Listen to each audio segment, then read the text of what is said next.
For all who comes to this goofy place, welcome. What's up, everybody? Welcome back to the Goofy Scoop. It's another wonderful episode with your boy, Goofy Gray, and Jeffrey French. How goes it, Jeff? It goes pretty good. That's good. That's good. We're so glad you're here. Thank you all for listening, paying attention, seeing what's going on. It has been a minute. I know for everyone it's been like a week since that last episode, but it has been a minute. Minute and a since I half. It's have been talked about to a Jeff. month and a half.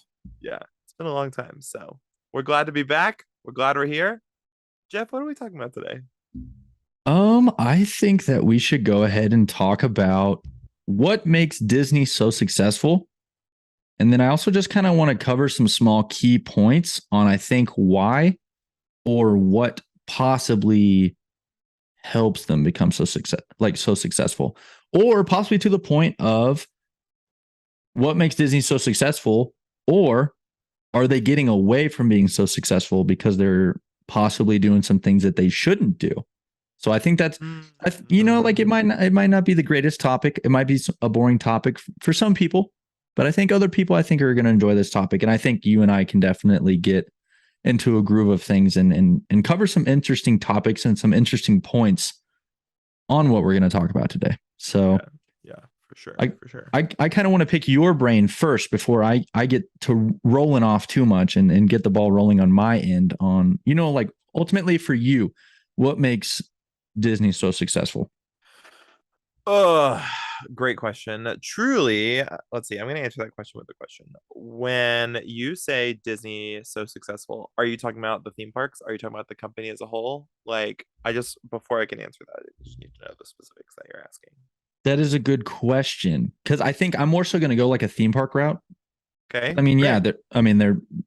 Their movies are kind of like a hit or miss with me now that I'm older, 27 years old. I'm not a kid anymore. I'm not 6, 7, 8, 9 years old. So it's just every Disney movie they come out with at that age, you're going to be, oh, wow, that's great. But at 27, you catch certain things as an adult and you have a different state of mind.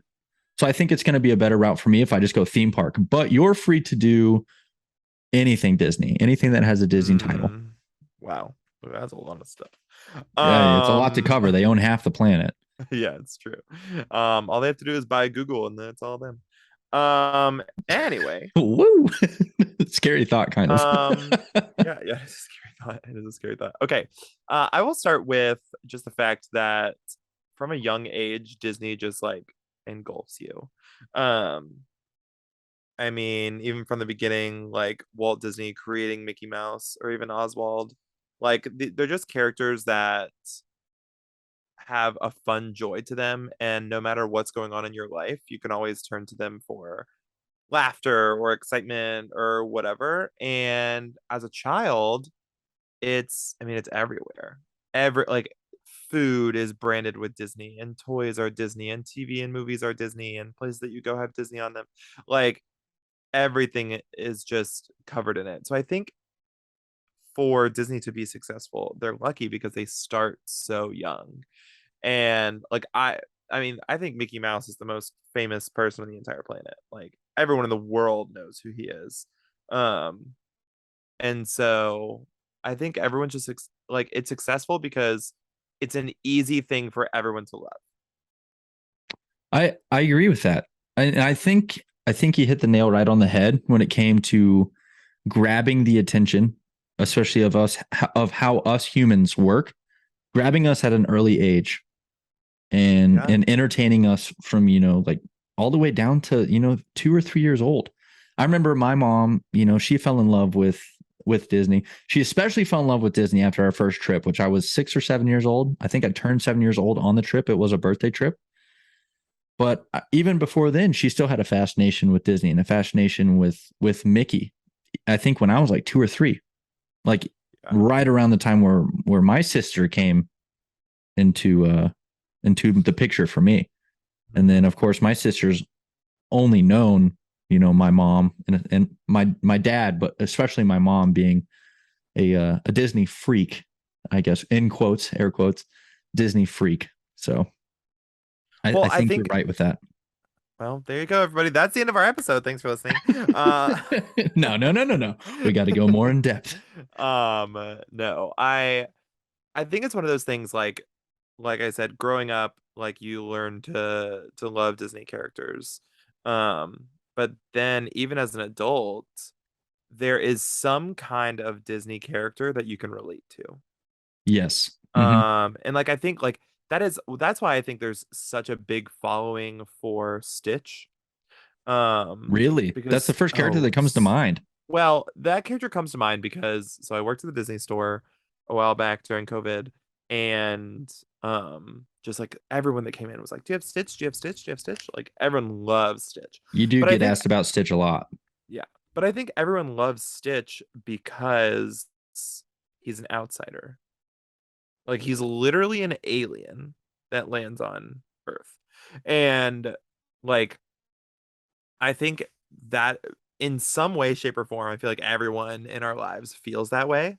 Like in some form or Oh, fashion. Like, oh, at I some don't point in your life, fit you're going to be an in. outsider in something Right, right. I don't for fit in with sure. this group, or I don't look the same, or I don't act the same. I wasn't raised that way. Like you're no none of us are normal, none of us are equal. Like I guess we're equal, like all people. That's not what I meant, but like No, we're not I all the understand what you same. mean. We're all And different. so yeah, we're all different. And so a lot of people love Stitch because he is different, and then he like joins a family on Earth, and it becomes like this amazing thing. And they accept him. Um, I've never looked at it that way. Now, I mean, now that you said it like that, I always just kind of enjoyed it as, like just some awesome family fun alien movie. I've never really looked at it as in like uh, Stitch as an outsider. Like that I'm glad that you brought that to light for me, especially just now.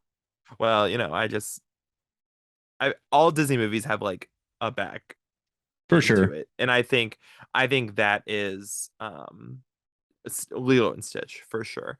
But I mean, there's other characters like the fact that Mickey and Minnie, two mice, are best friends with Ducks, who is best friends with Goofy, who's a goof. Everyone like says he's a dog, but like he's not a dog.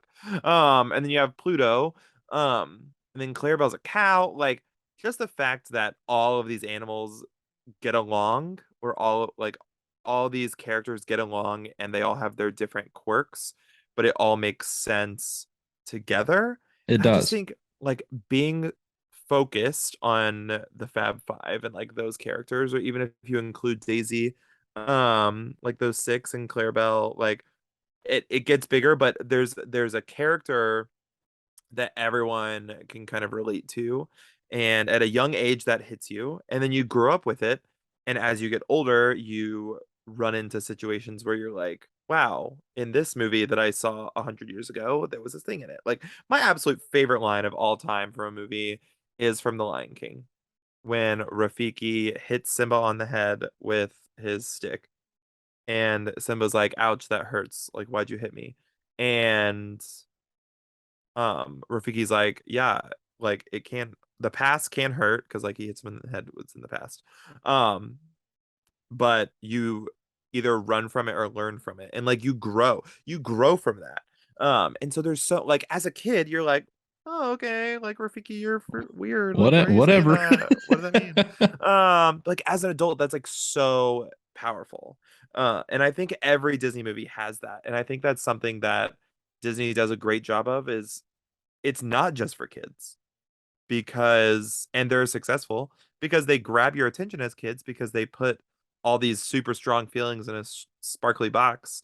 But as you grow up, you open the sparkly box and you find out what everything like really means, and Hmm. you relate to it even more. And so that's why they're successful, because from birth until you die, there's something that Disney has that you can relate to. And I think that's the biggest piece of the magic that Disney has.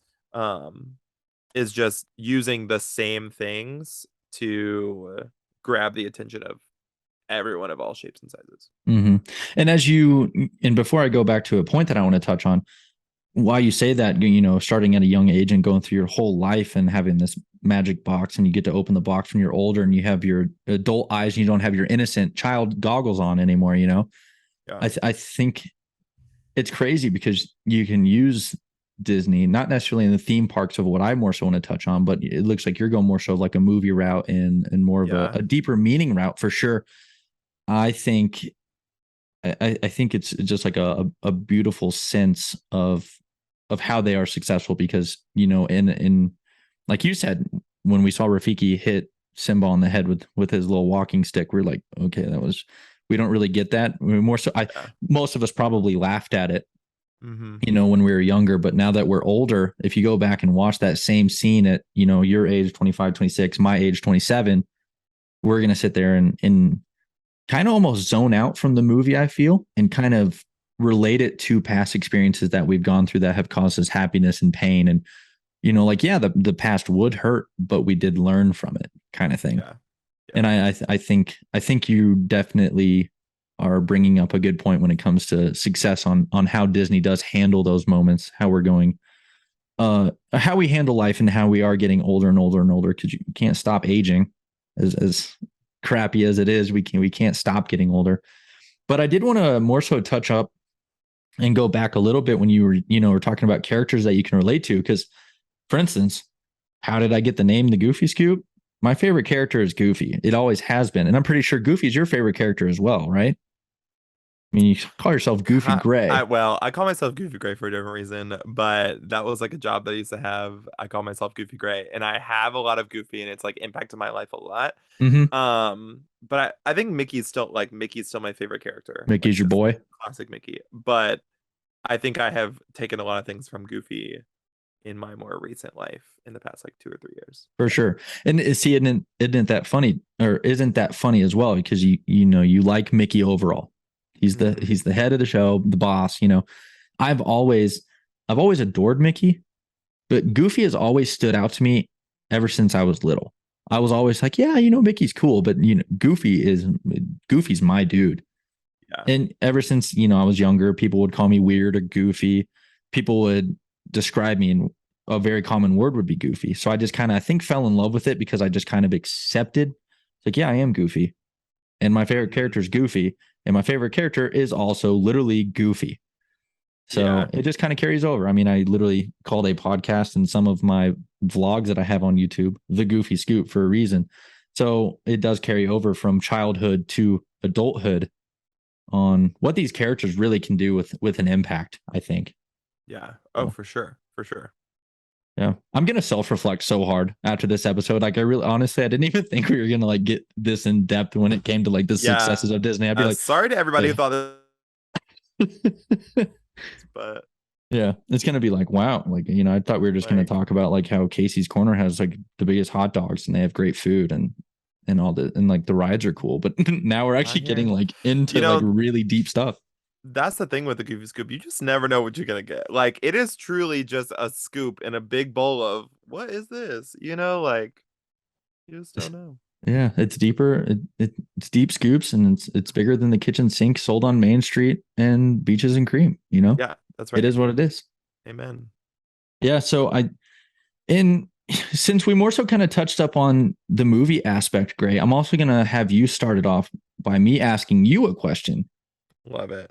When it comes to the theme parks that Disney has created, because I think we more so, I think we just lightly touched over the movies. I think not lightly touched. I think we hit the nail on the head when it came to that topic, when it came to the movies and outside of Disney property. But I think I think it's time to switch over to the theme parks. Great. And what makes them so successful when it comes to, you know, Disneyland and Walt Disney World. We don't necessarily, I guess, need to talk about, you know, Shanghai and Paris and all the other ones worldwide. I think we should more so just talk about our favorite, Walt Disney World. Great. Yeah. Well, I will focus on Disney World. It is my favorite park, but I do just want to touch on Disneyland. The way this all started, theme parks in general. Disneyland, Walt Disney wanted a place that parents and kids alike could both have fun. They could both go to the carousel and both ride it, or, you know, they could go on things and have fun together, and not just the kids are having fun while the parents are sitting on a bench or something. And so I think that from the beginning is where your success comes from, is these places are built for everyone.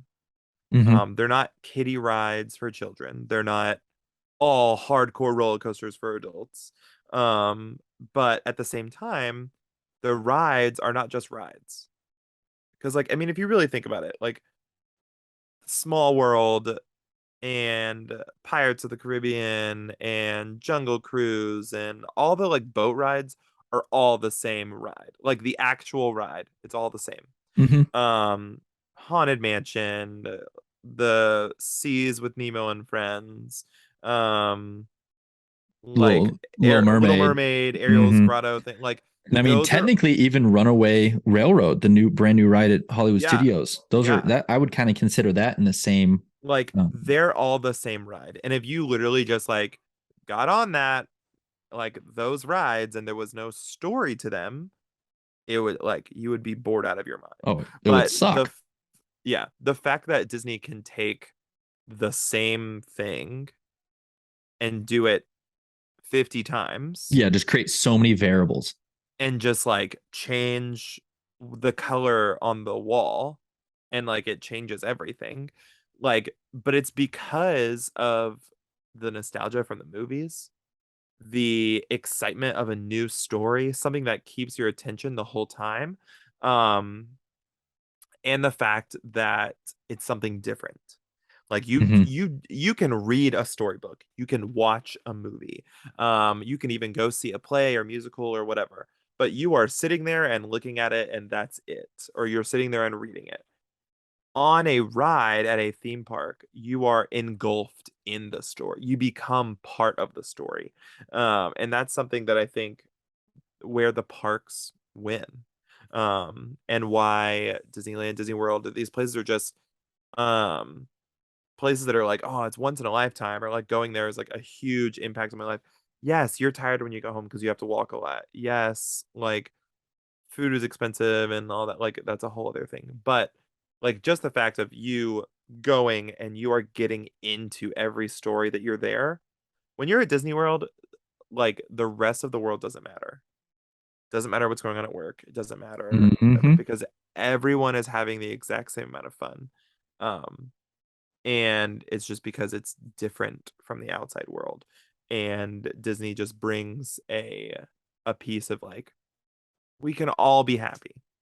Cast members are supposed to be smiling and happy, and sometimes you're not. Like those cast members, that is their job, is to come to work and smile and put a smile on their face. And you and I have been there. Like sometimes you're not happy to be at work. It just No, is what yeah, it you is. you got to have that smile. Um, I mean, and they've, and yeah. I don't know if I'm supposed to say this or not, but I remember in training, at least in my area, they were told, hey, if you're having a bad day, like we are sorry, but you have to put that aside, and Yeah.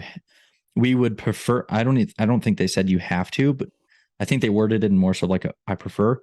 They prefer you to smile when you're on stage, Mm-hmm. and that's carried over to other things in my life.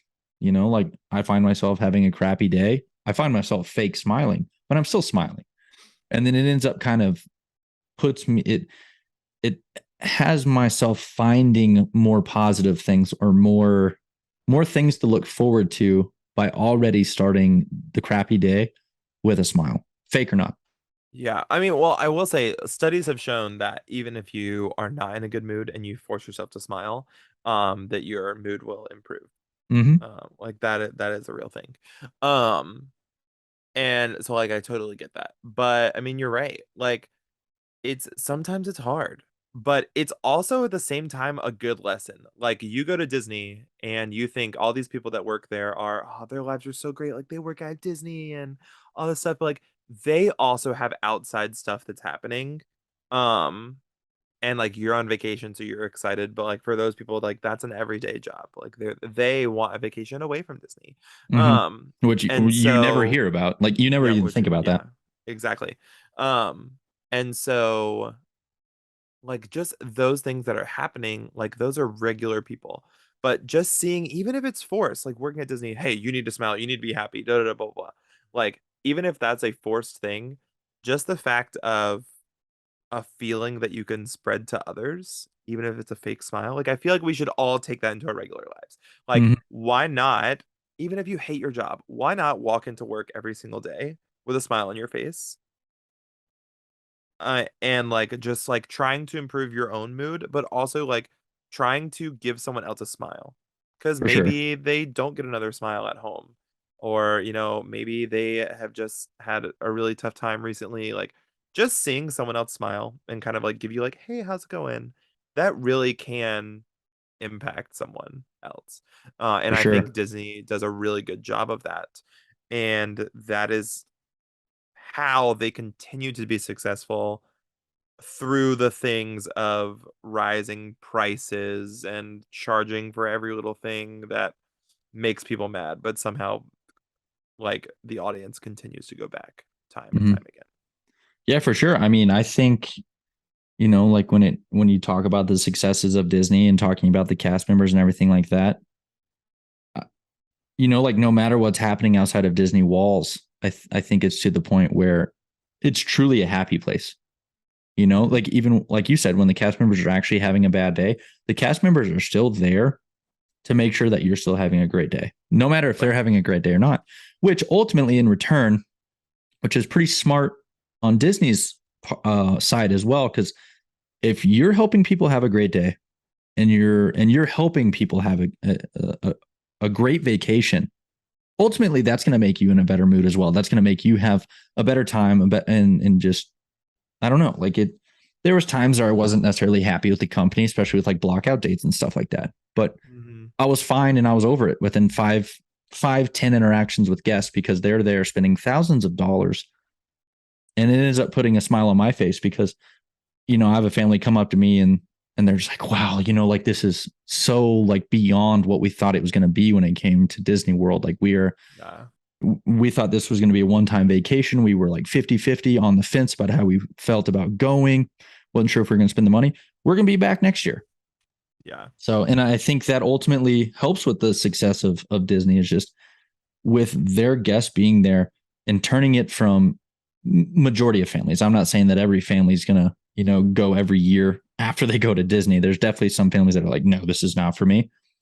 Yeah. But yeah, the success does come from, wow, this is, not a typical like Six Flags or Busch Gardens or any other amusement park that you can find around the United States. They're like, this is something else. This is a different energy. We're treated differently. We have a different kind of fun, and it's just a very nostalgic, very, I don't know, just like you said. I mean, it's just successful when it comes to the parks. When it comes to family and family fun, I guess I could say But before I I start think that's stuttering the anymore. I think that's the other part to it though too is like when Disney was originally created, like when Walt Disney was like, I'm gonna build Disneyland, he was like, I want a place that kids and adults can have fun together at the same time, when the parents can have fun with their children. But Disney has also turned into a park of, yes, it's a great place for families, like bring your kids, have fun together. Mm-hmm. But it's also a great place for single adults, married couples, empty nesters, like everyone can come. And just because you don't have kids doesn't mean you can't have fun. Just because you aren't with a bunch of other people, you like doesn't mean you can't have fun. Like I don't know how many times when I was on my CP that I went to the park by myself and like enjoyed every minute of it. Mm-hmm. Um and I mean, that was around the time that all the like childless millennial stuff came out. And I was like, I'm happy to be a childless millennial and like get my Mickey pretzel and enjoy my life. Like Yep. it is what it is. No, for And sure. so I think like the success of Disney is crazy because they have taken something that was, hey, bring your whole family to sure, bring your whole family, but also bring yourself and just Bring party with yourself us. or come spend your honeymoon with us, or Yeah. like, oh, you just had both your kids or one of your or your last kid leave the house. You're now empty nesters. Yeah. Vacation with us at Disney, or retire Yeah. and move here and come to Disney. You're starting Oh to see that a lot gosh. more common as well. Yeah. Yeah. Um, I mean, and I you're definitely onto something as well, where they are broadening their horizons and almost not necessarily losing it, but also adding more to what Disney is known for. For the longest time, they were known for family fun.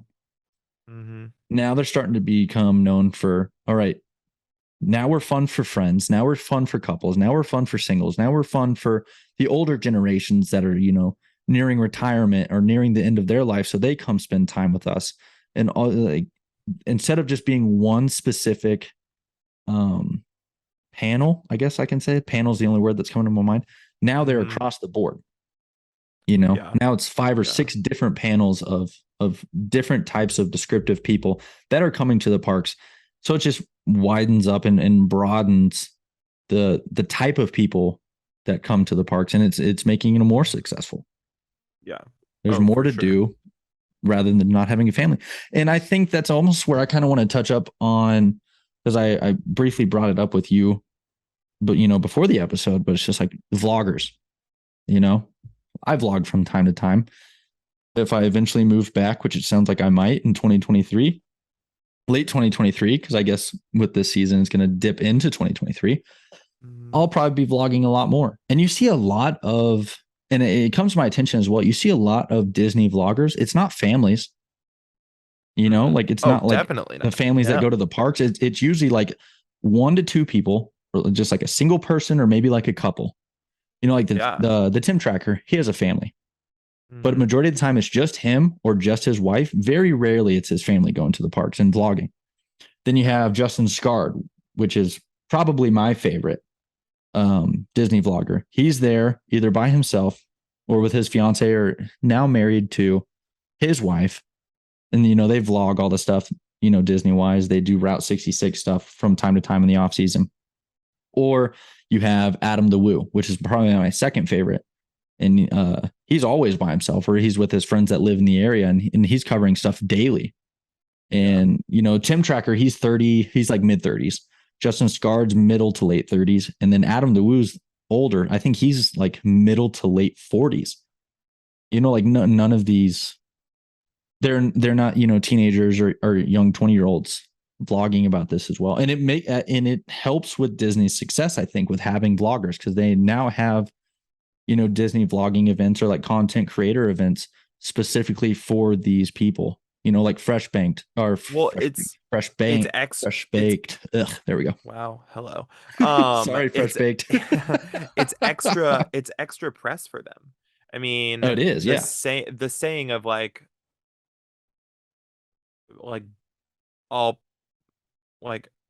press is good press, or whatever, whatever that saying is, that even bad things, you're still talking about it, which is good and bad attention is still attention. Yeah, it's still attention. Exactly.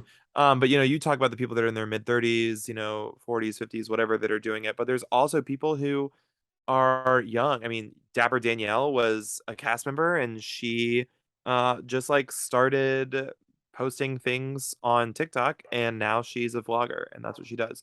JoJo was the same way, and like there are different people that impact in different ways, and there is young people who impact a young audience and older people who impact an older audience. And just on top of Disney's like people who work for Disney that are sending out like the actual news, these other people are picking up on it and creating content that they are impacting, thousands all the time. And for Disney, it's just more people that are talking about good things. And for the most part, these vloggers are only giving positive to Disney. Yeah, I was about to say, I really can't think of like a negative vlogger. There might be a vlogger that says like a negative comment here or there, but that's more so opinionated based stuff, and they have the right to say that. But when it comes to, like majority of vloggers, it's Disney's not having to do any work to get their information out. And I think that with Disney being so cool about it and allowing these people, because Disney could easily step in and be like, hey, could you not cover that? Yeah. Or like, hey, could you not do this or do that? Like, they're just being like, oh, well, they're being opinionated. They're saying how they feel about our parks. People are going to agree or disagree. I don't agree with everything that my favorite vloggers, agree with. Yeah. But it's true. I think that's what makes Disney so successful again, is just by having, people that enjoy going to their parks, Disneyland, Disney World, either park in the United States, vlogging about it, and then just spreading it through a media platform and having millions, thousands to millions of people just watch it and learn in a different aspect. And I do want to say, like, when I when I think of the parks and I'm like, oh, there's all this stuff for people to do at the parks. Um, I mainly talk about like Disneyland, Magic Kingdom, Hollywood Studios, Epcot, Animal Kingdom. Hmm. But you can go to Disney and have a very solid vacation and never step foot into the parks. I mean, there's golf That's a really good courses point too. and boat tours, and the resorts are so relaxing. But like the customer service and the happiness is not just in their parks, it's also in their resorts, at their like food places, at Disney Springs. There's like like literally Disney Springs is like a shopping mall. It is a like outdoor shopping mall outlet. A But massive one at that. yeah, but like just the fact that the people who work there are happy and they smile at you and they welcome you and they're glad you're there. That's like just the feeling of Disney, and you like have that. I mean, There's there's so many there's people that I met that like, yeah, our vacation was we came down here and just hung out at the pool and went to Disney Springs a couple times. We were here for 3 days. Like, wow, first of all, save money, get a girl. Second of all, Yeah. like Disney is still offering things to people for a lower price for just a simple vacation. And Mhm. you can tailor your vacation around whatever you want. You can make it super relaxing, or you can also have an incredible time in the parks going forever and ever from sun up to sundown, or longer. So it's just like one of those things, that Disney, I think that's another reason they're successful, is because they literally have something for every person. Hmm. Yeah, they definitely can reach out to anybody that's definitely willing to give them a chance on vacation. And it's actually pretty exciting too, because I'm glad that you brought that up, that it has something for everybody. And Disney has impacted everybody in some sort of way. Very few negative, but it is still possible. But majority Yeah, is very positive. But I yeah, actually have a friend of mine that I used to work with at a restaurant back home in Texas, and like he's starting to realize certain things in his life, and I told him, I was like, yeah, I'm probably gonna move back, in the near future.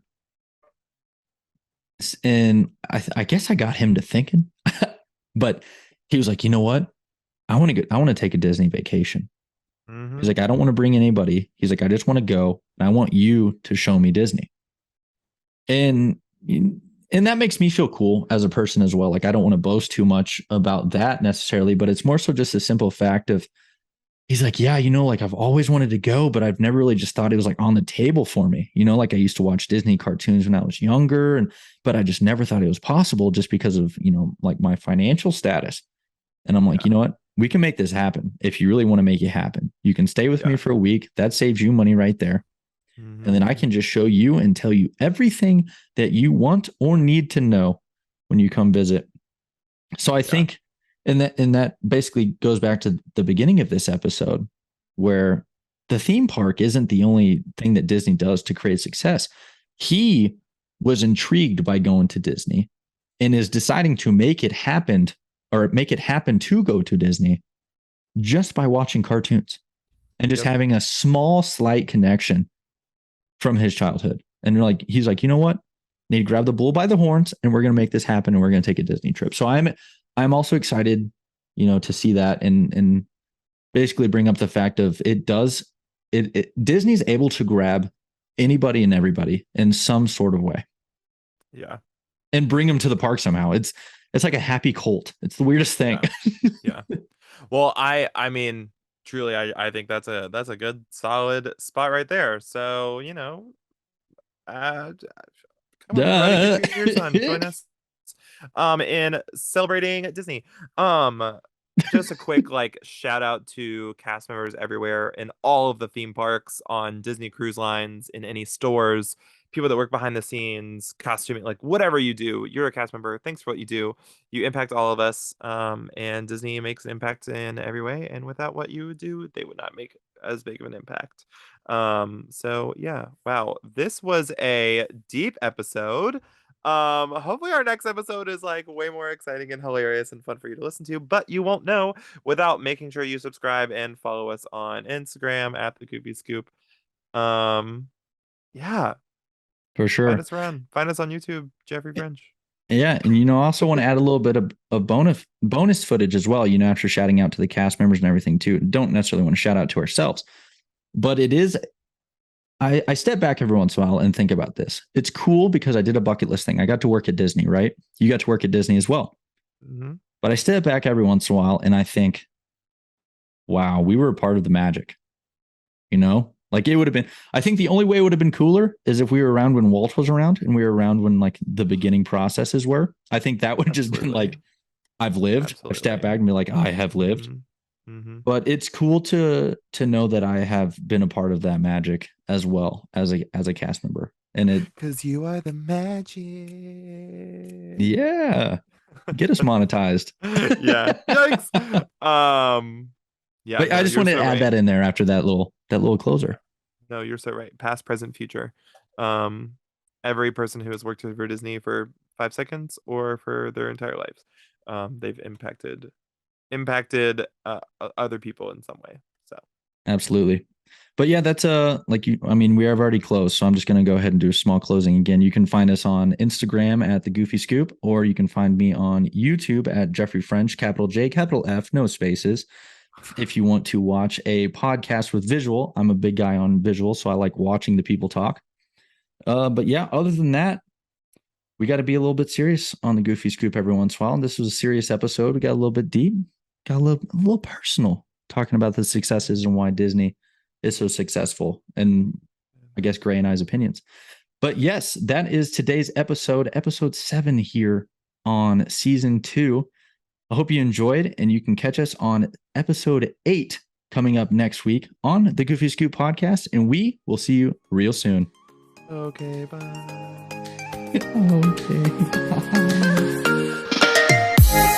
Okay.